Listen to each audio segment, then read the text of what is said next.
और विद्वता से परिपूर्ण श्री धीर शांत दास जी अर्धमोनी, जो न केवल मुरादाबाद बल्कि उत्तर प्रदेश और उत्तर प्रदेश से बाहर भी अपने धार्मिक प्रवचनों के लिए जाने जाते हैं। हमने इस अवसर पर प्रवचन देने के लिए उन्हें सादर आमंत्रित किया है। मैं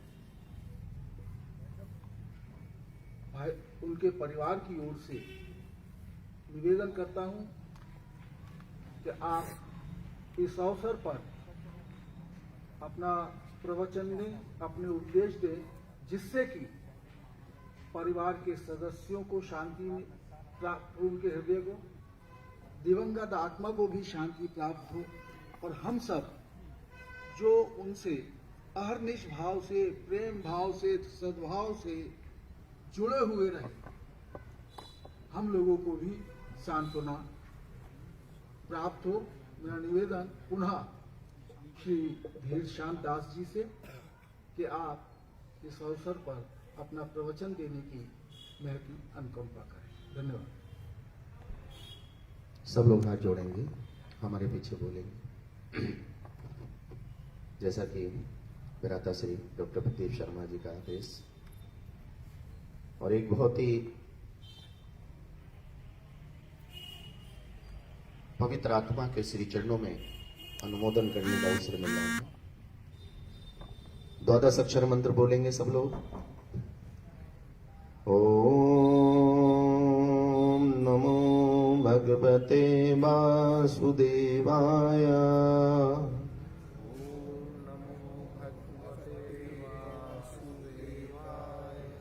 सब लोग बोलेंगे। ओम नमो भगवते वासुदेवाय।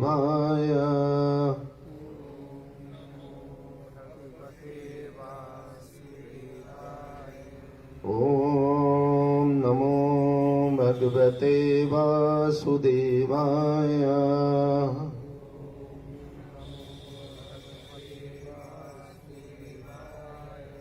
कृपया सब ध्यान से सुनेंगे। ओम अज्ञानतिमिरन्धस्य ज्ञानाञ्जनशलाकया चक्षुरोन्मीलितं येन तस्मै श्रीगुरवे नमः। श्रीचैतन्यमनोभीष्टं स्थापितं येन भूतले स्वयं रूपकदा मह्यं ददाति स्वपदान्तिकम्। वन्देऽहं श्रीगुरोः श्रीयुतपदकमलां श्रीगुरुन् वैष्णवांश्च।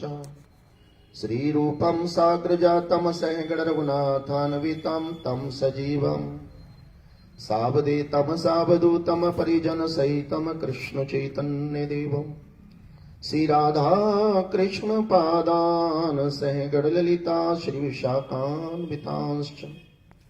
हे कृष्ण करुणा सिंधु दीनबंधो जगतपते गोपेश गोपिका कांत श्री राधा कांत नमोस्तुते। तप्त कांचन गौरांगी श्री राधे वृंदावनेश्वरी विश्वानुसुते देवे प्रणमामि हरिप्रिया। सब लोग बोलेगा।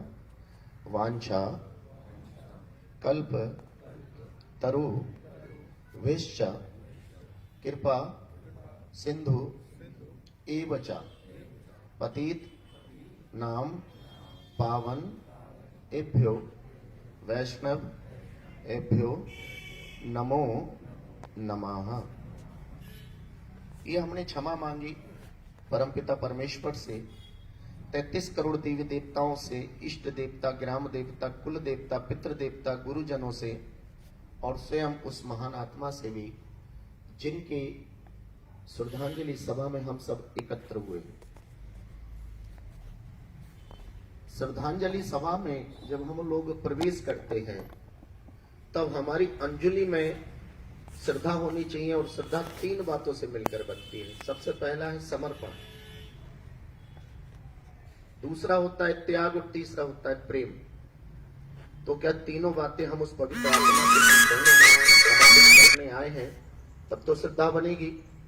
उसके लिए हमें क्या करना पड़ेगा? हमें कम से कम 45 मिनट बिल्कुल शांत रहना पड़ेगा।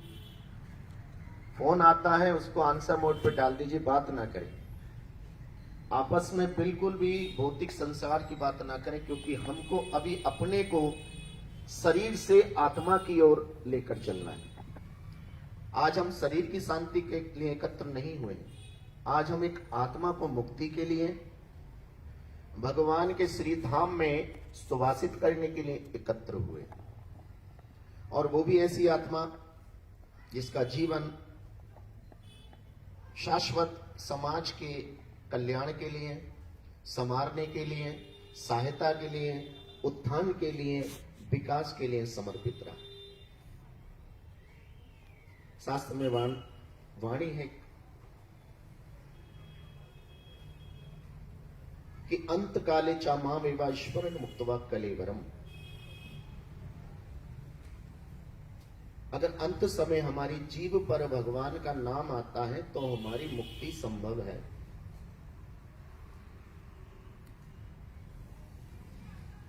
कल एक विद्वान पूछ रहे थे, महाराज जी ये दिन तो कृष्ण पक्ष के चल रहे हैं, शास्त्रों में इन दिनों की गति को अच्छा नहीं माना जाता। मैं संशय में पड़ा हुआ हूं, मैंने गीता पढ़ी है।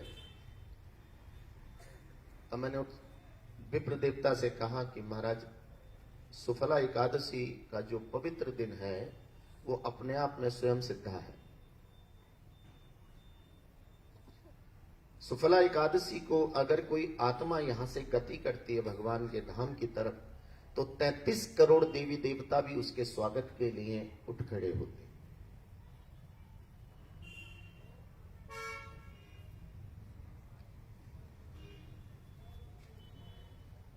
जन्म मृत्यु जरा व्याधि, श्रीमद् भगवद गीता में 4 प्रकार के दुख बताए गए।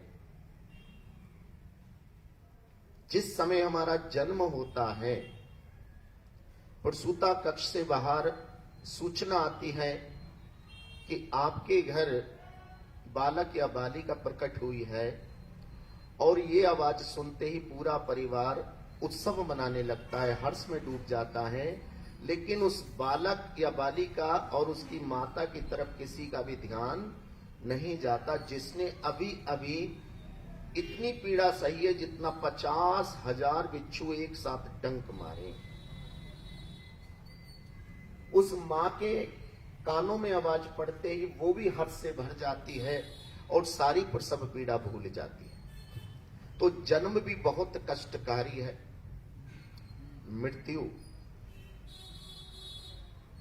मृत्यु कष्टकारी इसलिए है, जब हमारे प्राण निकलते हैं तब भी हमें बहुत पीड़ा होती। अगर जीभ पर हरि का नाम है तो पीड़ा शांत हो जाती है, और किसी प्रकार से अगर हम परिवार के प्रति सोच रहे हैं, संसार के प्रति सोच रहे हैं, अपने अधूरे कार्यों के प्रति सोच रहे हैं, तब वो पीड़ा बढ़ती चली जाती है। जरा कहते हैं बुढ़ापे को। जिस समय हमारा आपा बुरा होने लगता है, जब हमारा शरीर हमारे इशारे पे नहीं चलता, जब हमारे सोचने समझने की शक्ति क्षीण हो जाती है, जब हम जो करना चाहते हैं कर नहीं पाते, असमर्था बढ़ती चली जाती है, तब उसको जरा कहते हैं। बुरा आपा। चौथा आता है व्याधि। व्याधि का मतलब होता है बीमारी, रोग। जब रोग हमारे जीवन में बढ़ने लगते हैं तो वो समय भी हमारे लिए कष्टकारी होता है। तो जिसका जन्म होगा उसका मरण अवश्य होगा। लेकिन कुछ आत्माओं का जो शरीर से योग होता है, जन्म होता है, तो फिर उनका मरण ही नहीं होता। जैसी विभूति के लिए हम सब एकत्र हैं, और उसके लिए शास्त्र में बहुत सुंदर वर्णन आता है। सा जीवति यशो यशे कीर्ति यस्से सा जीवति। इसके आगे कहा गया कि अयसो अकीर्ति सुयुक्तो जीवन्नपि मरपो बामः। जीना केवल उसी का है जिसके जीवन में कीर्ति होती है, यश होता है, वो कभी मरता नहीं। जिसका नाम इस संसार में सूरज की तरह चमकता रहता है, जिसके कार्यों की सुगंधी वातावरण को हरा भरा रखती है, वो कभी मरते, वो अपने नाम से, कार्यों से हमेशा जीवित रहते। लेकिन कोई मनुष्य जी रहा है लेकिन उसके कार्यों से संसार में यश नहीं फैल रहा, कीर्ति नहीं फैल रही, तो वो जीवित मनुष्य भी शास्त्रों में मृत के समान बताया, उसका जीने में कोई जीना। 84 लाख योनियां इस संसार में भ्रमण करती, मात्र 4 लाख योनियों पे सोचने और समझने की शक्ति होती है कि क्या मेरे लिए अच्छा है और क्या मेरे लिए बुरा है। यक्ष महाराज ने युधिष्ठिर महाराज से प्रश्न किया, युधिष्ठिर, संसार का कोई सबसे बड़ा आश्चर्य है आपकी दृष्टि में? वो कहते हैं ना महाराज, रोज हमारा कोई रिश्तेदार, रोज कोई हमारा मित्र, रोज कोई हमारा पड़ोसी इस संसार से जा रहा है और हम सब अपनी मृत्यु से बेखबर हैं। हम सब अपनी मृत्यु से क्या हैं? बेखबर। बोले ये सबसे बड़ा आश्चर्य। हम में से कोई भी उस परम धाम जाने की तैयारी नहीं कर रहा। एक छोटा सा प्लॉट हम लेते हैं 100 वर्ष के लिए, ये मनुष्य की आयु शतायु बताई गई है 100 वर्ष। उसके लिए बड़े बड़े हम लोग रजिस्ट्री कराते हैं, दाखिल खारिज कराते हैं, नाम चढ़वाते हैं कि ये प्लॉट मेरा है। लेकिन जिस जगह हमें परमानेंट जाकर रहना है, अभी उसका हमें कोई प्लॉट नंबर नहीं पता। संत महात्मा कहते हैं, जाना है भगवत धाम तो टिकट है हरि का, जाना है भगवत धाम तो टिकट है हरि का। तो हरे नाम ईवा केवलम। कलि संतरणो उपनिषद में वर्णन आता है कि हरे नाम ईवा केवलम, कलेव नास्ते वनास्ते वनास्ते वनास्ते वगतिर अन्यथा। अगर इस कलयुग में हम अपने को मुक्त करना चाहते तो हमारी जीवा पर हर समय हरि का नाम आते रहना चाहिए। श्री कृष्ण गोविंद हरे मुरारे, हे नाथ नारायण वासुदेवा।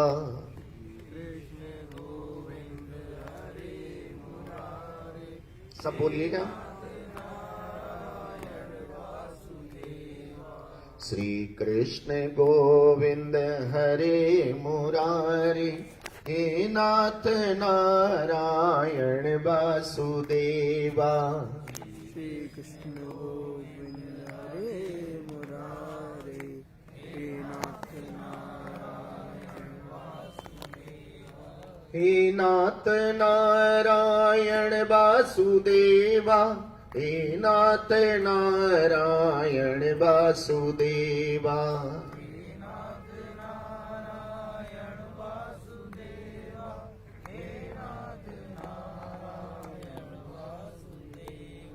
हरे कृष्णा कृष्णा कृष्णा हरे हरे, हरे राम राम राम हरे हरे।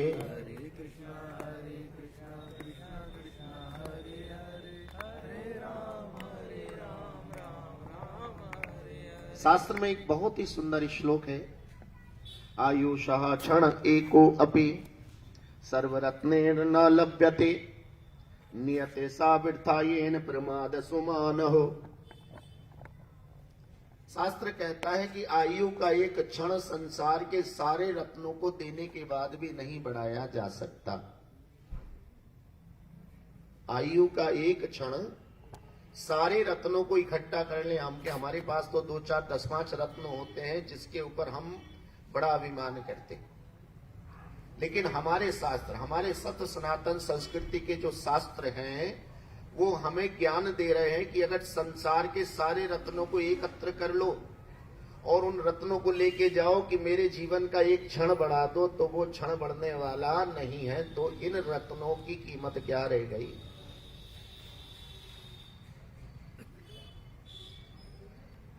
लेकिन जिस समय अजामिल महाराज ने अंत समय में भगवान का नाम लिया तो उसकी आयु 12 वर्ष बढ़ गई। मार्कंडे महाराज बाल्य अवस्था में उनकी आयु मात्र 5 वर्ष थी। संतों ने उनसे कहा कि अपने बालक से कहिए कि जो भी ऋषि मुनि संत महात्मा घर का बड़ा आए उसके चरण छू के राम राम श्याम श्याम बोल रहा है। वो बालक यही कार्य करने लगा और एक दिन अचानक जब वहां से कोई सिद्ध पुरुष जा रहे थे, जैसी बालक ने चरण छू के राम राम श्याम श्याम कहा, वैसी उनके मुख से निकल गया शतायु भव। नारद जी को आशंका हो गई, सीधे चित्रगुप्त महाराज के पास गए कि जो बालक है छोटा सा, इसकी आयु पहले अल्प आयु था 5 वर्ष का, अब इसकी आयु कितनी है? तो बताया गया कि इसकी आयु 105 वर्ष है। 5 वर्ष इसकी अपनी थी और 100 आयु किसी सिद्ध महात्मा ने दे दी है इसको। और प्रबल प्रेम के पाले पड़कर हरि को नियम बदलते देख। श्रीमद् भागवत में एक श्लोक आता है कि अंत काले तू ये नेव श्रूयते सूक्ष्म शास्त्रवाक प्रीत्या तस्यैव वैकुंठम गोविंदो अपि प्रयच्छति।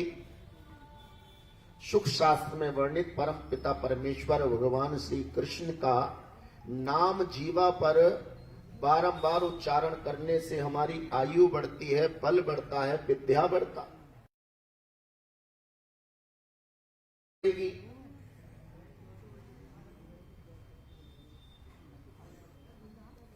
हमें इस ज्ञान को आत्मसात करने के लिए इसकी तीनों विधि का अनुपालन करना है, श्रुति, स्मृति और पुराण। अच्छी प्रकार से हमें भगवान के शास्त्रों को श्रवण करना है, जैसा कि हम इस समय करें। श्रुति माने सुनना, स्मृति माने उसको स्मरण में रखना, और पुराण कहते हैं कि जो हमारे सिद्ध ऋषि मुनियों ने अपनी स्मृतियों को सहेज कर गीता भागवत के रूप में हमको प्रदत्त किया है, उसको हमें बारंबार पढ़कर उनके अनुसार ही हमें कार्य करना चाहिए।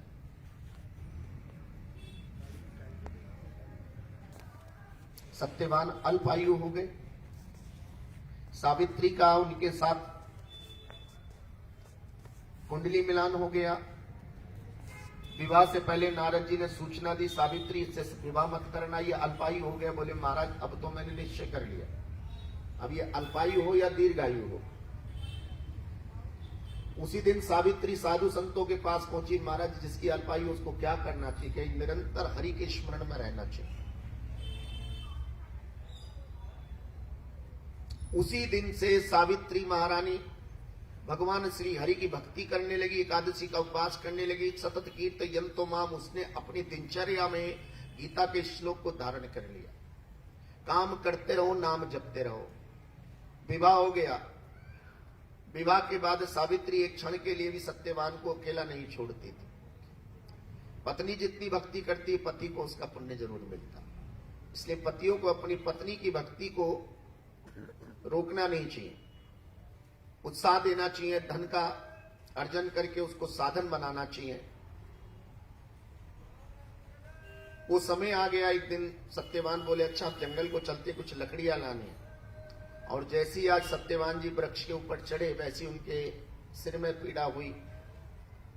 पीड़ा होने के बाद वो नीचे उतर आए और सावित्री ने अपनी गोद में सिर रखकर भगवान का नाम स्मरण शुरू कर दिया और उनसे कहा आप भी बोलिएगा। और जब उनसे कहा आप भी बोलो, शिरा दे, तो वो भी बोलने लगे और धीरे धीरे उनकी आंखें बंद होती चली गई। यम के दूत आ गए, प्राण लेकर जाने लगे, पीछे पीछे सावित्री चलने लगी। यमदूतों ने कहा कि देवी आप पीछे लौट जाइए, ये तो हमारा नियत कर्तव्य है। कहा नहीं, मैं अपने पति को नहीं छोड़ सकती। और अंत में धर्मराज यमराज के पास ये सूचना पहुंची। तब पूछा कि कौन है, कहां सावित्री है, निरंतर भगवान का नाम जप कर रही है। इसका पति भी भगवान का नाम जप करते करते छोड़ा। तो उन्होंने कहा कि आज से एक सिद्धांत हो गया कि अंत सांस पे जो हरि का नाम लेगा उसको सारे पापों से मुक्त कर दिया जाएगा। और सावित्री महारानी अपने पति को सा शरीर सा प्राण वापस इस धराधाम पर ले आई। हरे नाम हरे नाम एवा केवलम। जब शास्त्र हमें केवल एक ही रास्ता बता रहा है तो हमें जन्म मृत्यु जरा व्याधि चारों अवस्थाओं में हरि के नाम का ही सहारा लेना चाहिए। रिश्तेदार और सगे संबंधी एक दिन तुझे ले जाएंगे, कल तक जो अपना कहते थे अग्नि पर तुझे सुलाएंगे। सुंदर काया माटी होगी, चर्चा होगी गली गली, ले लो रे कोई राम का प्यारा, शोर मचाऊं।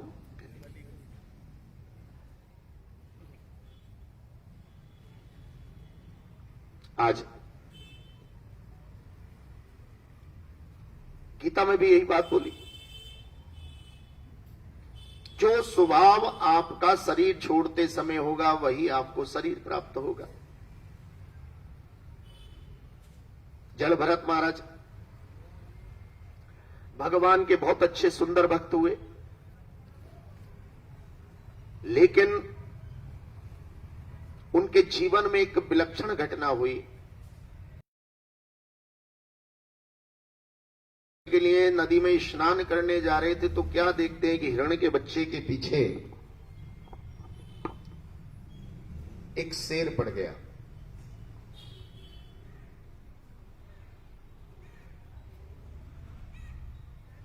उसकी मां वहां आ गई, लेकिन मां भी गर्भ से थी।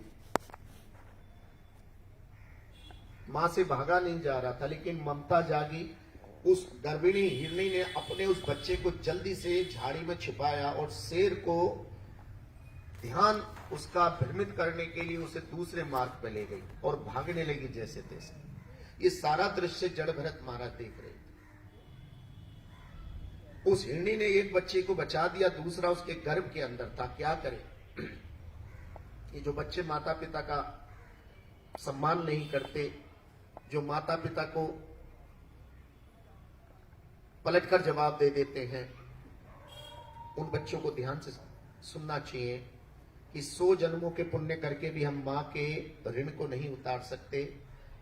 हजारों जन्म लेकर हम पिता के ऋण को नहीं उतार सकते।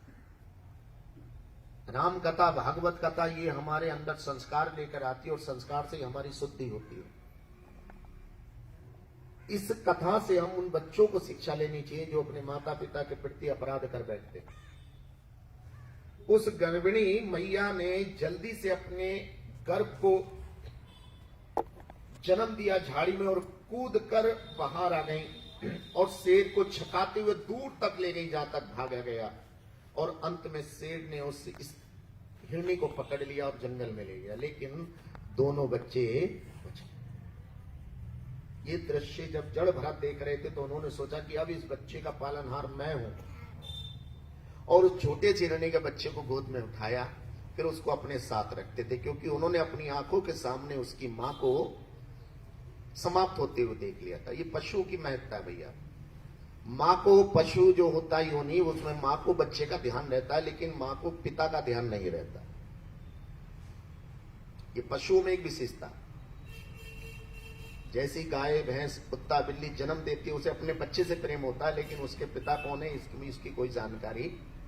यही हाल चिड़ियों का, पक्षियों का, कि अल्प समय के लिए वो केवल ध्यान रखते हैं मेरा कौन है। जिस दिन वो उड़ना सीख जाता है वो सारा रिश्ता खत्म हो जाता है। और वही सारे काम कहां आ रहे हैं आजकल? हमारे परिवारों में आ रहे हैं, क्योंकि धर्म विहीना पशुनी समाना। हम धर्मादित नहीं होते, हम अपने अंदर संस्कार नहीं लेते, हम साधु संतों का संग नहीं करते, तो हमारे घरों से संस्कार जा रहे हैं और हमारे अंदर भी कौन से गुण आ रहे हैं? पशु पक्षियों वाले। हम भी चिंता नहीं करते हमारा माता कौन है और हमारा पिता कौन है, हमारा भाई कौन है। जड़ भरत महाराज उस बालक को पालते थे, पोषण करते थे, और एक दिन क्या हुआ कि जड़ भरत महाराज को बच्चा कहीं नहीं दिखा, चंचल, और उसी समय जड़ भरत महाराज का अंत काल आ गया। अंत काले चामामेवा स्मरण मुक्तवा कलेवरम, और उनका देह अवसान हो गया और उनको हिरण की योनि में जाना पड़ा, क्योंकि अंत समय में वो हिरण के बच्चे की चिंता कर। लेकिन हिरण की योनि के जाने के बाद भी उनकी चेतना जागृत रही और वो हिरण बन के ऋषि मुनियों की कुटियों के आसपास की घास चढ़ते रहते थे और उनके कानों में भगवान का नाम संकीर्तन समय समय पे पड़ता रहता था। श्रवण कीर्तन ईश्वरण वंदन पाद सेवन दासरे पूजन सखीजन आत्मनिवेदन गोविंद दास अभिलाष रे। 9 प्रकार से आप भगवान के धाम को जा सकते हो, जिसमें से एक प्रकार है अच्छी तरीके से सुनना।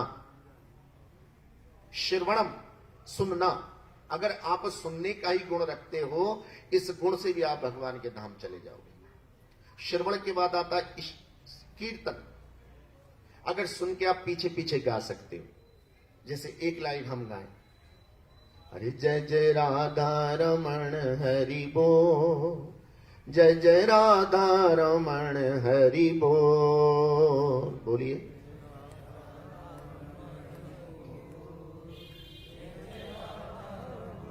ये कीर्तन है, सुनकर वैसे ही बोलना ये कीर्तन, अर्थात इससे भी आपकी मुक्ति हो सकती है। श्रवण कीर्तन दूसरा। तीसरा स्मरण, उसको ध्यान रखना, ये मेरे पास जितना धन है, मेरे पास जो भी पद है, ये सब भगवान की कृपा से। मेरा जो परिवार है, मेरे जो बालक है, ये भी सब भगवान की। मेरा तो अपना शरीर भी नहीं है, किसी दिन भी ये साथ छोड़ देगा।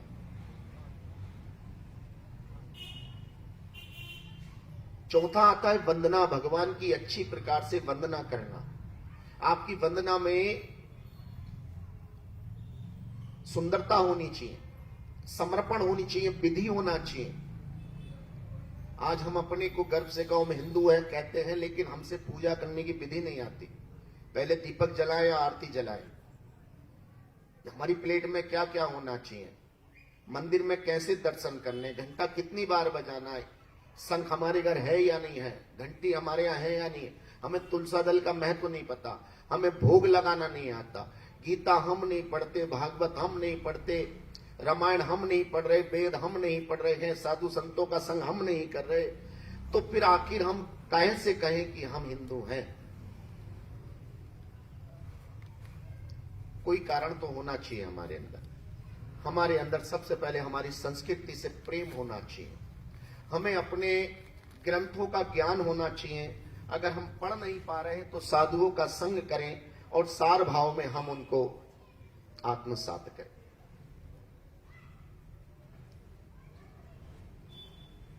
श्रवण कीर्तन स्मरण बंधन, 4 ये हैं। फिर 5वां आता है पूजन।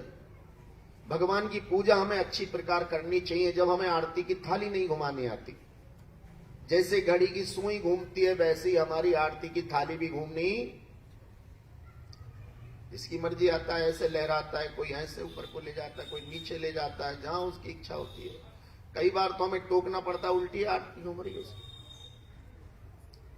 घड़ी की सुई जैसे घूमेगी वैसे ही हमारी आरती की थाल और चरणों से शुरुआत होती है। किसी भी भगवान के विग्रह के आगे खड़े, लोग बोलते मूर्तियों पर जल चढ़ाना मना है, उन्हें मालूम ही नहीं कि जब पूजा हो गई, प्राण प्रतिष्ठा हो गई, फिर उस दिन से मूर्ति कहना भी बहुत बड़ा अपराध है। उस दिन से वो श्री विग्रह हैं।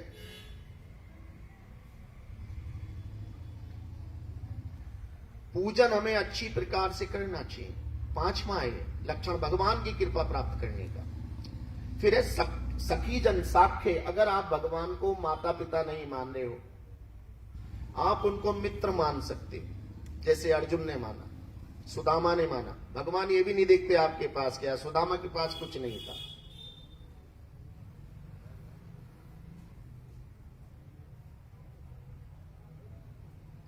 फिर 7वां आता है आत्मनिवेदन। 8वां आता है पाद सेवन, भगवान के चरणों की सेवा करना।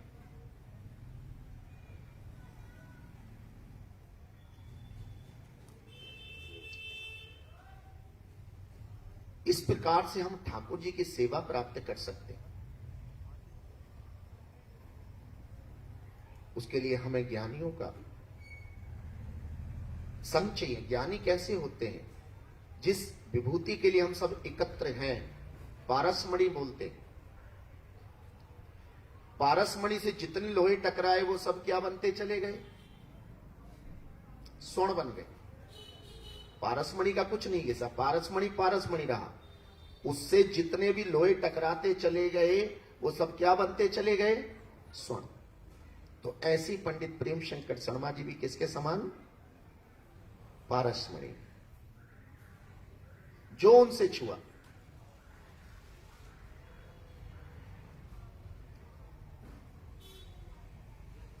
उनके पिताजी वैकुंठवासी श्री राम भजन लाल जी, उनकी माता चंद्रकली जी, दोनों के आंगन में 15 फरवरी 1942 को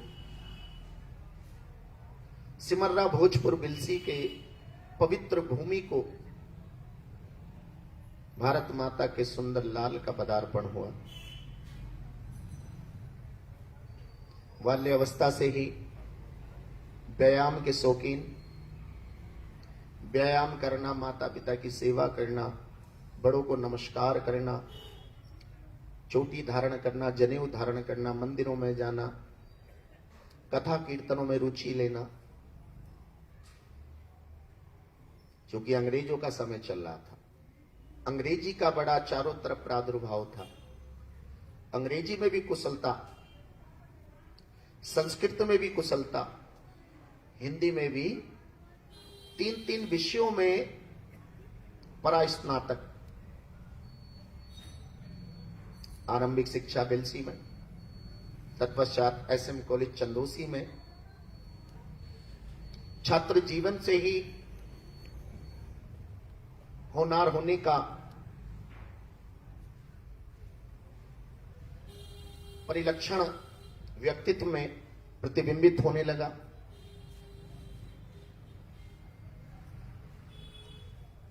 छात्र नेता के रूप में कॉलेज की बहुत सारी व्यवस्थाओं को सुदृढ़ किया, अन्याय का विरोध किया और निडरता निर्भय के साथ अपनी बात को सामने वाले के सामने रखने का महान गुण अर्जित करते हुए,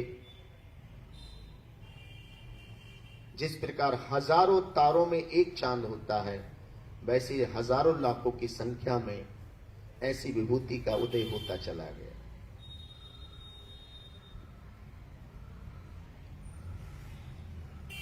युवावस्था में ही राष्ट्रीय स्वयंसेवक संघ के दायित्ववान स्वयंसेवक का कार्य करते हुए उस संगठन को नित्य नई शक्ति, सशक्तिकरण प्रदत्त करते हुए बड़े बड़े दायित्वों का सरलता से निर्वहन किया। भारतीय जनता पार्टी जिला महामंत्री, जिला अध्यक्ष और इंग्लिश का शब्द है किंग मेकर। लालू यादव तो बाद में बने किंग मेकर, मैं अपनी पत्नी को बनाया, लेकिन हमारे पंडित जी सन 81 से तो मैं, वो 40 वर्ष से तो मैं देख रहा था।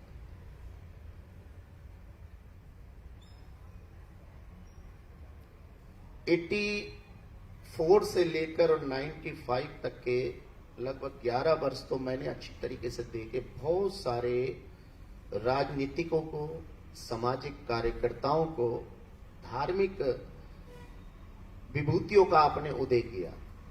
शिक्षा के क्षेत्र में, राजनीति के क्षेत्र में, समाज के क्षेत्र में प्रत्येक वर्ग को आगे लेकर बढ़े और राजनीति के क्षेत्र में होते हुए अन्य राजनीतिक दल आपका सम्मान करते थे, प्रेम करते थे। और एक विशेषता थी, गांधी जी ने 1942 के समय में नमक आंदोलन आरंभ करा तो अंग्रेजों ने उनको घेर लिया। क्या करने जा रहे हो? बोले नमक आंदोलन। बोले आपके पीछे कितने लोग चलेंगे? बोले मैं इसकी चिंता नहीं करता।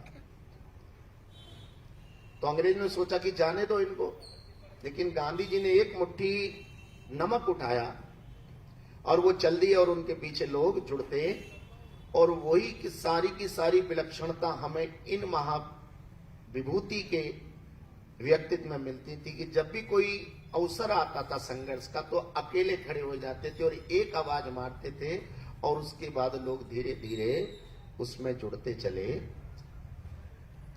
और जो कार्य अपने हाथ में ले लिया जब तक वो पूरा नहीं हो गया तब तक उनको सुकून नहीं मिलता था। वो करके छोड़ते थे, उनको करवाने की कला आती थी। कई आईएएस पीसीएस अफसर को मैंने देखा कि जैसे उन्होंने कहा कि 1 हफ्ते में कहने लगे, उससे 1 हफ्ता क्या होता है?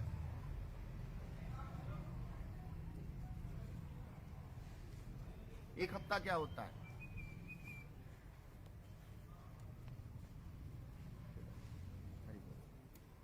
हरि बोल। उन्होंने कहा 1 हफ्ता क्या होता है कि यादव जी कमिश्नर थे 93-94 में। एक कार्य था, मुझसे कहा कि कहाँ है स्कूटर मैंने जो खड़ा है सामने, चलो। हमारे पिताजी से बोले राममोहन जी अब मैं ले जा रहा हूं थोड़ी देर को। हमारे पिताजी नहीं पूछते थे कहाँ लेके जा रहे हो। मनोज गुप्ता जी बैठे हैं तो बहुत ज्यादा रहना होता था हमारे घर फादर के पास और ले जाकर सीधे कमिश्नर हाउस खड़ा था गेट पर। कहां जा रहे? अरे मिलना है हमें। बोले आपने टाइम लिया? बोले हाँ ले रखा है हमने टाइम। सीधे अंदर वहां जाकर बेचारे कमिश्नर साहब हल्की हल्की दाढ़ी रखते थे, मुझे नाम पूरा याद नहीं आ रहा उनका, यादव जी का, रमेश यादव। वो आए एकदम से जल्दी से, हाँ हाँ बताइए बताइए चाय लेंगे क्या? अरे बोले वो मैं बाद में लूंगा, पहले मेरा ये काम है। बोले ये काम? अच्छा मैं बोले क्या देखना होता है? आप इस पे साइन करिए।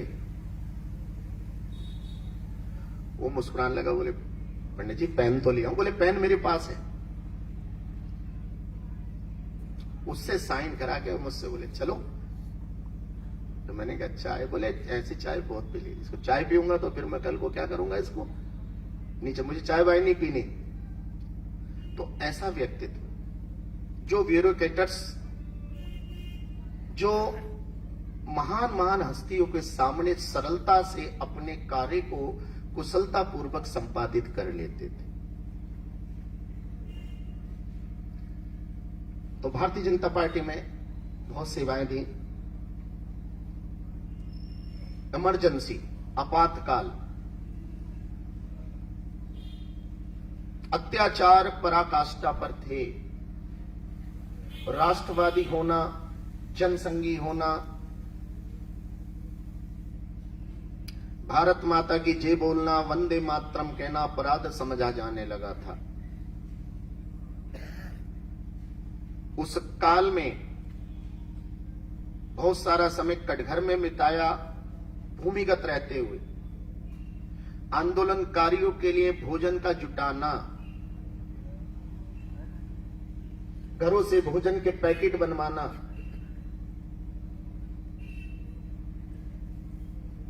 नेकर वालों को, काली टोपी वालों को देखते ही पुलिस दौड़ाती थी, पकड़कर जेल में बंद कर देती थी।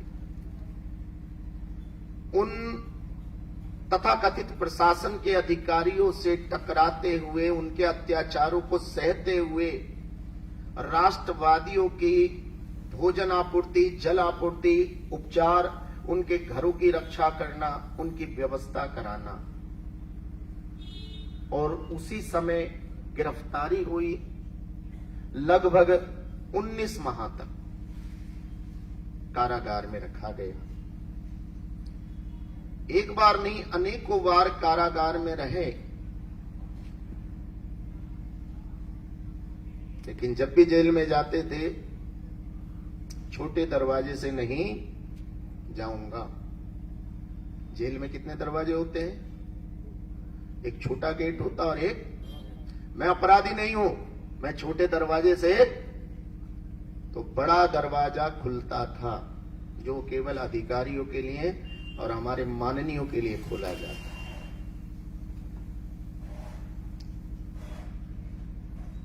जेल में जाते भी जेल का वातावरण बदल जाता था। 3-3 हजार लोग मिले। तो ऐसा कीर्तिमान है, भूतो न भविष्यति। जेल में जाकर भी जो विधर्मी होते थे, जो चोर डाकू भी होते थे, वो पंडित जी करके इनके सामने बहुत ही संयमित व्यवहार करते थे। बड़े बड़े बदमाश डॉन इनके सामने बिल्कुल नतमस्तक होकर बात करते थे। ये सत्य की शक्ति है, ये धर्म की शक्ति है, ये व्यक्तित्व की प्योरिटी है। अखिल भारतीय ब्राह्मण महासभा के प्रदेश अध्यक्ष तक आपने अपनी सेवाएं प्रदान करी। लोकतंत्र सेनानी का आपको पदवी और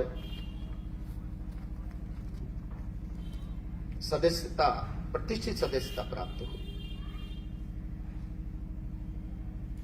आपके, मैंने कल भी श्रद्धांजलि सभा में कहा था कि अगर हम एक शास्त्र संकलित करें और आपकी प्रेरक गाथाओं को उसमें लिपिबद्ध करें तो उससे बहुत सारे और चरित्रों का निर्माण किया जा सकता है।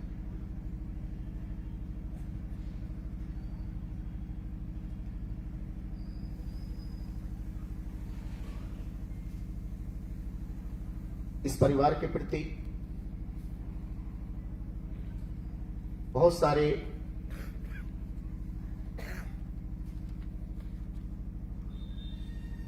विभूतियों, संस्थाओं, महानुभावों, माननीयों द्वारा संवेदना प्रकट की गई है। हम उसका क्रमवार आपके सामने प्रस्तुतिकरण करेंगे, लेकिन उससे पहले 2 मंत्र हम इस पवित्र आत्मा की शांति के लिए बोलेंगे और जो अनुमोदन करना चाहेंगे अपने मुख से वो भी संक्षिप्त में अपनी वाणी पर रखेंगे। कृपया हाथ जोड़ेंगे सब लोग,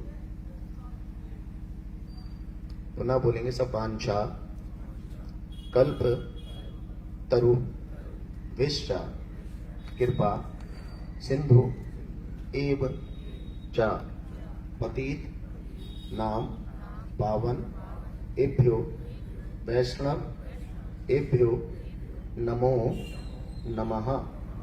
जय श्री कृष्ण चैतन्य प्रभु नित्य नंदा श्री अद्वैत गदाधर श्रीवासादि गौर भक्त वृंदा।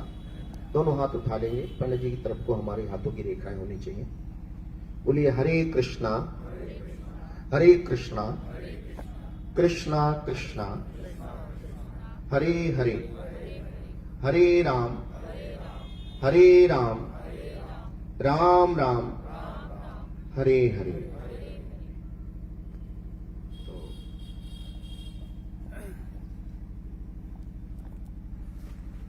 हमारे बीच पंडित प्रेम शंकर शर्मा जी के परिजन, संबंधीजन, मित्रजन,